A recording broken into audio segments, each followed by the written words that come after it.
here we've got Brad. Now, kind of a super group. Fantastic band. The lead singer Sean Smith and the main songwriter, he died a couple of years ago. He has the most fantastic soulful voice. He was also in Pigeonhead and Satchel, I think. So these are from Seattle. Stone Gossard from Pearl Jam is in the band. Kind of a bit like Mad Season, who are also on this list. Very sort of chilled out, loungy, jazzy rhythms. Just a great album from 1993. Not easy to get. You'd probably get it on CD or pay a fortune for it on vinyl, like I did. And here we've got Pond. Fantastic front cover. You can probably tell from the front cover that there's a bit of psychedelic sort of stuff in there. Another Portland band, Portland, Oregon. So yeah, Pond, another sub-pop band like half of this list seemed to be. Very tuneful, but there's all sorts of stuff going on in here, from garage to pop to punk to 60s psych. I think they only did a few albums, but yeah, great band. Next up, we've got the Wipers. What can I say about the Wipers? One of the most influential American punk bands of the 80s. This is probably like bang on 1980. I can't see the year on the back, but it's probably the earliest one in the list. Great front cover.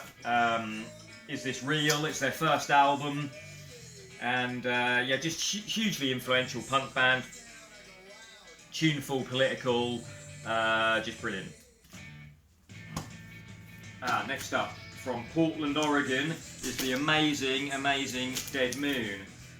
So their origins go right back to the late '60s, where they were in a band called The Weeds, who did some songs for some of the psychedelic movies, like Easy Rider and things like that. They changed their name lots of times over the years, but Dead Moon in the probably late 80s, early 90s.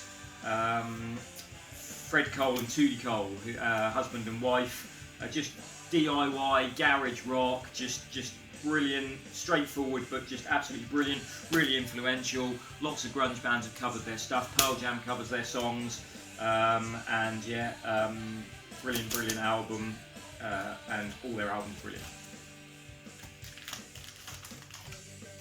Now, Tad, fantastic band, very grungy. You know, one like the Melvins, who aren't on my list but probably should be. I just forgot. Like Melvins, early Nirvana, Tad, all those kind of the more sort of classic, heavy, grungy bands. Tad Doyle is the main man. He basically did it all himself in the early days, was a solo artist, got the band together when Sub Pop put out his singles. Kind of slow, sludgy in places, but very tuneful in places. They actually played with Nirvana in Norwich in 1989, co-headlining when they toured Europe together. Just brilliant. Everything by Tad is brilliant.